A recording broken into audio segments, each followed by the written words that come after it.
Welcome everybody to this week's VARC Solutions Bookkeeping Academy. And today we don't really have like an official agenda or specific topic other than just sort of team sharing on scaling new heights. Myself, Angie, Catherine, Sharon, and Adam went to Scaling New Heights last year. We had a number of our VIPP partners attend Scaling New Heights. For those of you that are not aware of what Scaling New Heights is, that's kind of like the one of the biggest conferences of the year for accounting, QuickBooks, consultants, bookkeepers, pro advisors, CPA firms in the country that kind of specialize in small business accounting. And a lot of topics, a lot of sessions, a lot of main stage, a lot of socials, a lot of fun stuff. So we had a great time, but really wanted to just do a recap. And so for those of you that did go to Scaling, Angie, Catherine, and then of course, Julie, anybody else on the list there as well. If you went to Scaling, basically just kind of take an opportunity to kind of share just a summary of what you got out of it, any specific topics or things that you found interesting that would be good for the larger group to kind of know and understand. That's really the goal. So Angie, why don't you go ahead and get started, and then we'll flip to Catherine to kind of share some of her thoughts, and then anybody else after that. Absolutely. So last week we attended Scaling New Heights. I have gone to this conference several times since 2017, and it has changed. It used to be very QuickBooks centric. I mean, heck, I took my first QBO certification classes in person there. And now, and I'm stealing Brad's term because I loved it, it's more software agnostic. So Sage, Xero, Digits had some of the larger booths, and Intuit doesn't even attend anymore. It's also used to be more geared towards the end user, with instruction in actual products and things like that. And now it's changed into business development with a focus on how to grow and market your business. So if you're looking for new technologies to add into your practice, automations, practice management, advanced reporting metrics, the vendor floor alone is worth your time. I personally went to Scaling New Heights looking for new ways of bringing advisory services, specifically advanced reporting, to our clients.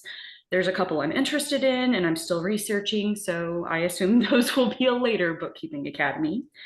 But aside from my own agenda walking in, one of the major takeaways that I had was AI. QBO is rolling out AI in product. Gmail wants me to help me write my emails. It's in everything now. I grew up watching The Terminator and then later The Matrix destroy the world. So I get that deep-seated fear that the robot overlords will have no mercy on us puny humans. But honestly, AI is more like a super calculator.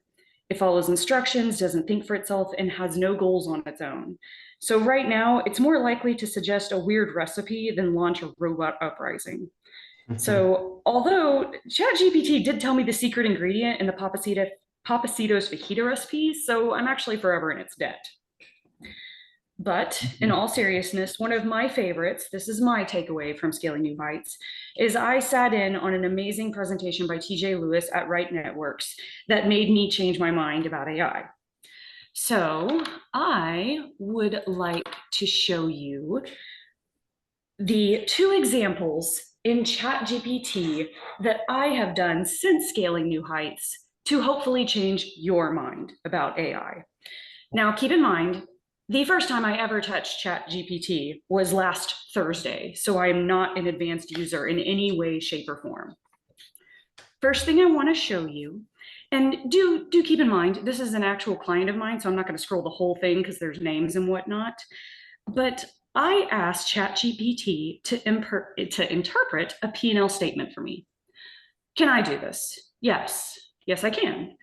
But that's the point. I wanted to see what it would do so I could see if it was correct. So I uploaded a profit and loss by month for January through May of 2025 for one of my clients, and I told it the industry of the client. So again, I'm not going to scroll through because of names, etc., but it gave me a quick overview of how the P&L was broken up, a more detailed explanation of each section, and it also gave me a couple of mini insights like the expense to income ratio that suggest a strong cost control. The way it ended, and this is the part that I'm showing on my screen right now, and there's nothing sensitive here, so I don't mind showing it. What's here is it has the strengths and weaknesses to consider along with the suggestions for next actions that ChatGPT could take for me. So I asked it, and I'm going to scroll down, I asked it to create a line graph for me. Created my line graph, allows me to download it. So if this is something you're interested in for your clients, this was amazing. So pros, this analysis would have normally taken me 15, 20 minutes, especially if I'm not familiar with the client. This whole thing took me less than 30 seconds. Now the con is that it only has access to the single report I gave it. It's not looking to see if deposits are in the wrong spot, if they have 50,000 in AR, nothing like that. So although it may be a super calculator, it's still just a machine and you need to check its work. So that takes me to my second example. We're in Texas. I know Texas. When I have a payroll client that needs to begin in Texas, I know the taxes, I know the websites you need to register with, etc. One of our clients asked us what they need to do for a remote employee that has moved to Virginia. I do not know Virginia's taxes, and this is where ChatGPT came in handy. So let me scroll all the way up. This one is not client specific, it's for Virginia, so I don't mind showing it. So I asked about payroll taxes in Virginia. It went through state and federal taxes, so bless it for answering my unasked question. And once it got through those, I asked it down here for the websites to register with the state taxing authorities. And then even later, I asked it where I could download a Virginia VA-4 form. Sorry, that's hard to say. So all of this, lovely. I'm very happy. But, and this is my caveat with AI for right now, I am very glad I didn't just copy and paste all of this information and send it to my client. These websites that it gave me are not actually correct. If I go to click on them, oops, it can't find them. So,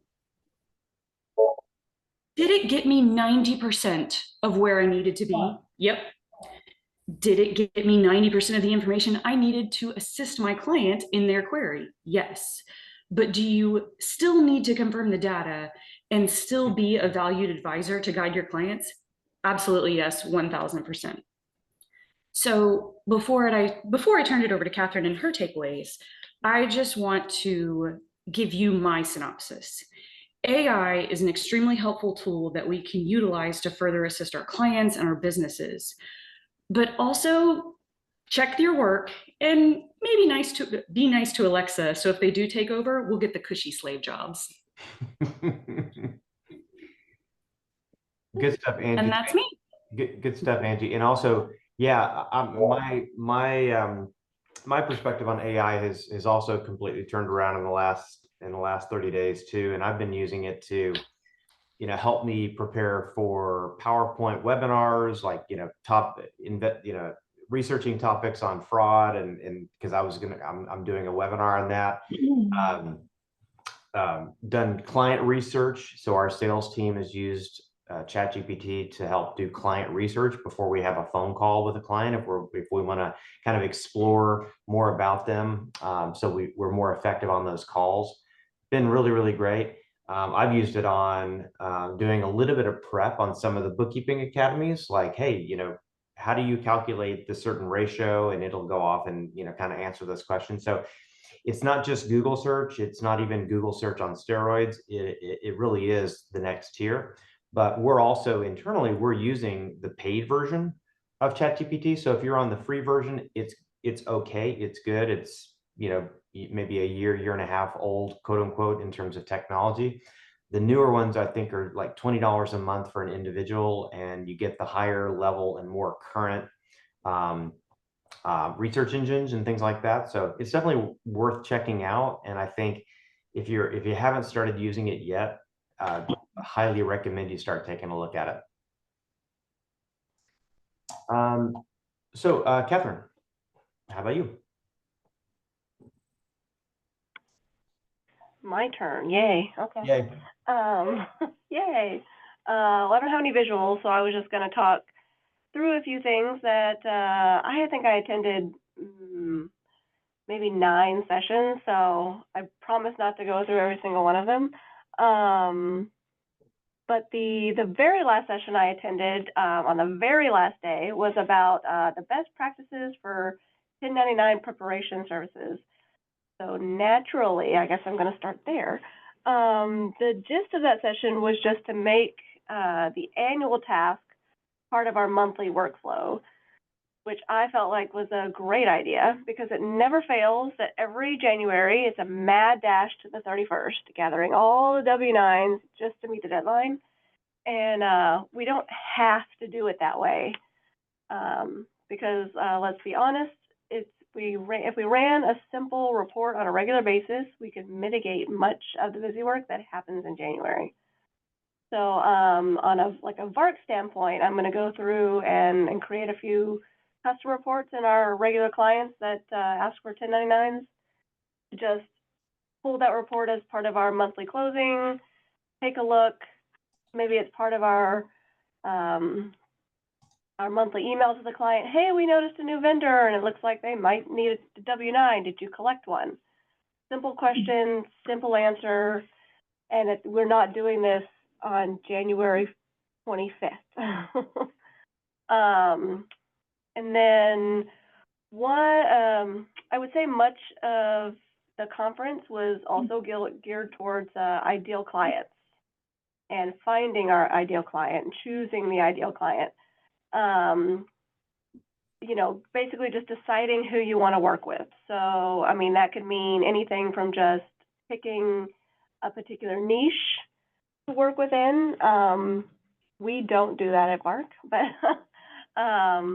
but you could also set boundaries for how you want to work together, whether that means the tech stack they use so that they're not, you know, going too far outside the tech stack that you are comfortable with and you are an expert in. But it can also be how you gain access to their file, how you gain access to their accounts and their statements. And, you know, ultimately it could mean that you graciously disengage when they are no longer your ideal client. But that setting those boundaries and staying within your ideal boundaries also leads to a happier workplace. It leads to a higher profit margin and just, you know, an overall, it's better business for you, it's better business for your clients as well. So speaking of tech stack, that was also something they talked a lot about, choosing the correct tech stack for both you and your client.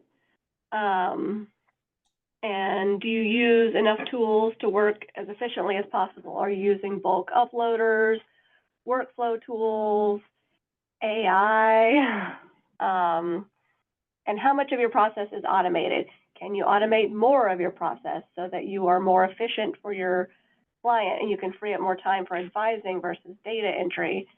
I'm not going to sell any particular tech because we've already discussed a few things we might want to check into, but it's definitely looking outside the boundaries of what you know and finding things that could help you grow your business and help your clients. Along with that comes client communication. Communication seemed to be a big buzzword for the conference, and which ties into your tech stack and your workflow.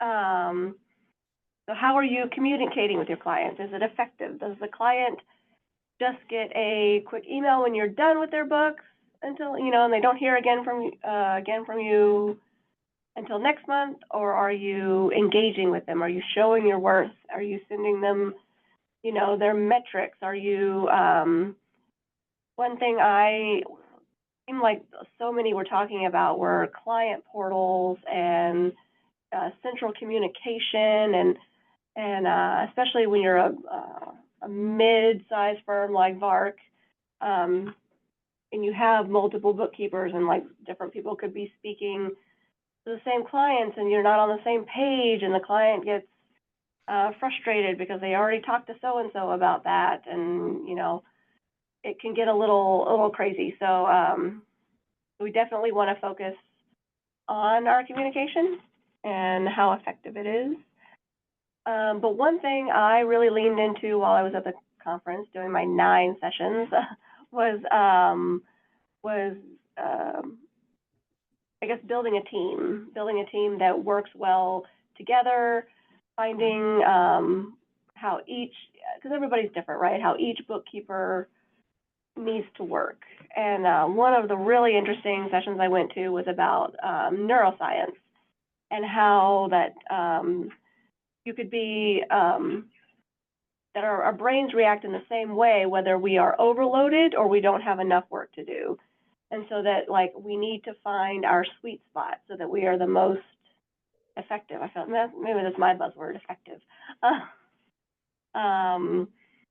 But yeah, and how to identify that. And I did think it was really interesting that our brains react the same, you know, both ends of the spectrum. And so it's not always easy looking at somebody to say, oh, they're overworked or they're underworked, or you really have to really dive in and see the overall picture. And the last thing I wanted to talk about was the one of the sessions, the speaker was all about finding your why. Why are you here? Why do you want to work a 40-hour week? Why do you want to work a 60-hour week? Why do you want to build a bookkeeping practice? Why? And that oftentimes when we can answer that question, we answer all the questions. And I think that's about all I had. Awesome stuff. Yeah, and I'm gonna reiterate just 2 things from my perspective too. That whole ideal client stuff, again, it's very, very good. The whole, you know, being selective about who we work with. I mean, we've all experienced it, quite frankly. You know, we have clients that you know are hard to work with, right? Sometimes, right? The ones that we have to get statements for, nag them for statements, and nag them for statements. You know, if we would have said up front, hey, we only work with clients if you have your bank and credit cards connected, or you're open to that, okay, or you give us access to, you know, read-only access to your bank and credit card so we can go get those statements ourselves.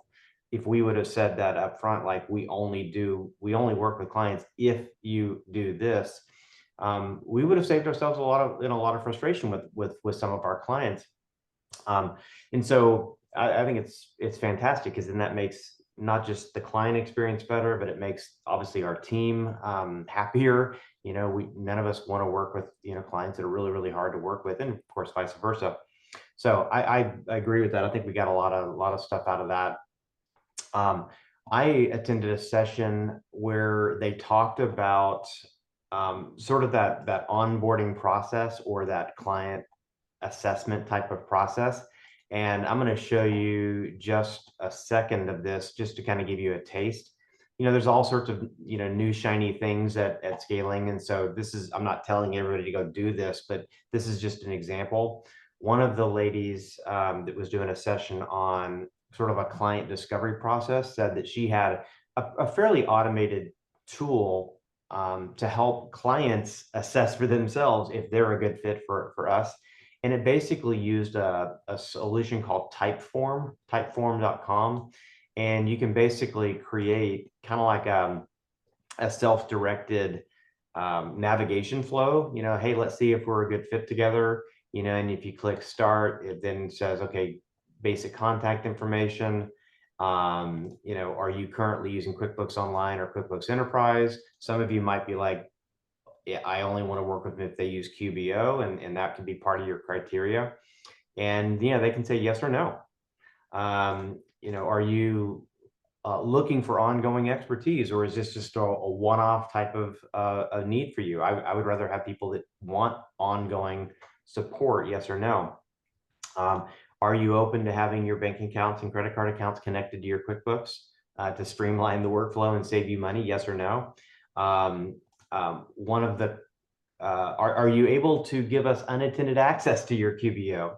Right? Or are we having to log in on Thursdays at 3 p.m. hoping that your computer's online for those desktop clients? And then we had a conversation about this just yesterday that basically addressed this question, which is, are you interested and are open to receiving feedback and recommendations on how to do things better? Because, you know, we're collectively, the people on this call, we're the experts, right? We know how to do this stuff. And so if we've got a client that is not open to our expertise, that creates a bit of a challenge. So having clients that are, you know, want our expertise, are willing to pay for our expertise, and open to that kind of feedback is really, really helpful. So anyways, this whole concept though was you basically just create a pretty simple basic workflow where they can say yes or no, and you can basically build logic into this thing where if they're checking all the wrong boxes at some point, or immediately it'll go to a form that says, doesn't seem like we're a good fit, but you know, hey, let me know, we can always find somebody else for you. If they're checking all the boxes, it says, great, let's schedule a call. So that's just an example of how something like that can be used to streamline your, you know, onboarding or discovery process, so you're not wasting time talking to clients who are obviously not a fit. So I thought that was good. Anybody else? Well, first off, any questions on anything that Angie or Catherine mentioned? Anything we talked about before we move on? I don't have questions, I have comments. Oh, good. Comments. Share, please. I got bit 2 years ago in January doing 1099s, and it was horrendous. So last year, January 24, I started the process of putting that in my monthly close, and it worked fantastic. I maybe had 3 stragglers that I had to deal with last January, but that process totally works. I was also in the session on are we a good fit and the type form, but Yep. if you're a Microsoft 365 office, you know, you're using that software, Microsoft Forms works just like Typeform. Oh, perfect. And you can do the same thing and not have to buy the additional subscription for Typeform. Okay. A good session I attended was Tax Ready Books. I don't know if anybody else was in there, but it was from a CPA's perspective of if you're a bookkeeper, this is how we want books done. And I mean, that was very, very valuable. I forget who was talking about setting somebody up in Virginia. Do you know CorpNet does that for a very low fee? I think it's like 150 up to $200 to do all the registrations for a company in another state. And Yes. I came home and I have ChatGPT, and now I open it every day and I just have it there. And when something goes through my brain of how do I, what do I, where do I, I've been going to ChatGPT to find the answer. And That's it's awesome. like, you know, where have you been all my life? I know, right? Yeah, good stuff, Julie. And the key on that ChatGPT stuff too is not to think of it as just a fancy Google, right? Right. If you use it as the way it was explained to me is use it like an intern that doesn't really know anything specifically about you yet, and you kind of have to tell it what you really want, or you know where to go get. You know, sometimes you have to go tell it where to go.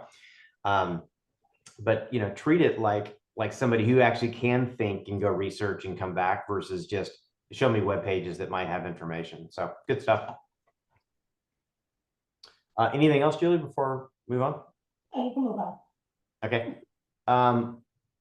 Anyone else that went to scaling, or if you have a question or comment on any of the stuff so far? This is Leslie Simmons. I just wanted to make a quick comment on the using ChatGPT. It's built into the Write tools, and you can, on any classic view report, you can have the Write tools feature will give you a whole report analysis. It will not do the little graph, but it will give you a pretty good review that, like you said, it's good if someone were an intern and knew nothing about it. So I never use it, but I'm always curious to see what it does, because there are things that I know about my clients and GPT does not. And it doesn't seem to learn. That's the other piece, is that it doesn't seem to learn that they pay their rent quarterly. So it'll say something to me like, rent was rather high in the month of March. And I'm like, yeah, no, whatever, Sherlock, So I'm just saying that's an interesting tool to take advantage of since most people have Right Tool at this point. No, that's awesome. Let me share one additional thought, because Leslie, you mentioned something that I think actually is kind of cool too.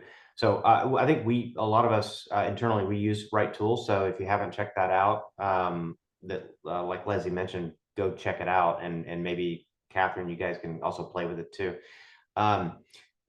One of the things that I learned about ChatGPT, since we're on that topic, is it also has the ability to have a stored or saved memory.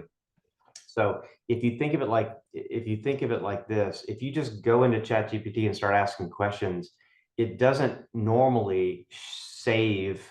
It does. It's like RAM. Like you go in, you go out. It'll save the history of what you might have asked about and the responses, but it doesn't really store it in long-term memory, so to speak. But you can tell it to store certain things in long-term memory. Okay, so one of the things that you could do within your ChatGPT subscription is you can prime it with data, prime it with information, and then you can tell it, please save this into your memory. And then it will use that in context with other searches you do from that point forward. Okay. I'm going to talk about it from a marketing perspective. If I was trying to ask ChatGPT to come up with a marketing campaign, and it didn't know anything about us, anything about our company, any about what we do, it would just go out and kind of create a generic marketing campaign that would be generic, and it might not be very specific or applicable to us. But what you can do is you can feed it information. You can say, hey, go research everything you know about VARC Solutions. And then even, our website address is varcsolutions.com. Go research everything you know about us. Okay. It'll go off and do the research. It'll come back and say, hey, we're a QuickBooks bookkeeping company. We do QuickBase. We do this, we do this, we do this. We've been in business for this period of time. We do these types of services. And you can, continue asking it some questions if you want it to explore more about you. And then after it's done, you can say, thank you, please save this into your stored memory. And it'll go, done. Okay. Now, if at some point in the future I came back and said, hey, I would like to build a marketing plan to help us be more effective reaching our customers for VARC Solutions, it would bring in the research that it's already done and use that for context on that next thing. So the reason I point that out is if you do have certain clients that you're working with on a regular basis, and they're, maybe it's a larger client that you're doing a lot of work for on a regular basis, you could prime it the same way. You could say, hey, go find out everything you know about, Acme Widgets. Here's their website address. Say, hey, store that information about Acme Widgets. And then in the future, you could then upload, something, I guess, and say, this is for Acme Widgets. Tell me everything you know about this new thing using the collective wisdom that you already know about. And I'm sure I don't know if that's clear enough, but there's lots of things like that you could do by having that stored memory. And it's pretty cool. Anybody else? We're almost the end of 30 minutes. Anybody else? I was just gonna say, some of you may have seen the new AI, the new bank feed in QuickBooks. And my take on this is, don't fear, AI is not replacing you. You'll still have a job, because there is no way that is working just automatic without human intervention. Yep, I agree. All right, we're almost out of time. Any questions, any comments before we wrap up today? Brad, if we have about 2 seconds, I want to share something that Joe Woodard said many years ago. Yeah. He said, when people come into a Starbucks, they don't come in with their own coffee maker and coffee and cups. They choose from the menu on the board. By the same token, when I work with clients, I tell them, if you would like to work with me, you need to provide me with these tools. If you do not, then I have to charge you more if I have to go get the bank statements and I have to nag you 35 times to get the bank statements if you don't give me access. So setting the parameters at the front end, and I've told people the Starbucks analogy, and they laugh, and then they sheepishly say, okay, and they get me what I want. So it's his story. Awesome. Good stuff. Yeah. So just basically setting context up front, telling people what you need, and also letting them know what the consequences are if they don't. Yeah. And they do it. Yeah. Yeah, good stuff. Well, hey, thanks everybody. Great stuff. We had a great time at scaling. We plan to go back next year. We're going to be going to Intuit Connect later this year. So hopefully we'll learn even more from that conference that is more Intuit centric specifically. And since it's an Intuit conference, we know Intuit will be there. That's always exciting. Next week, I believe, Catherine, we have a topic, just for kind of a heads up. I think we have a topic next week on bank feed best practices that you might be doing, Catherine. Goody. Just a reminder. So we'll be talking about, assuming Catherine, you're able to do that one. We'll talk about bank feed best practices next week, and then of course, sounds like we've got a lot of people using it, and will be a great discussion. So, thank you for coming, and appreciate your time.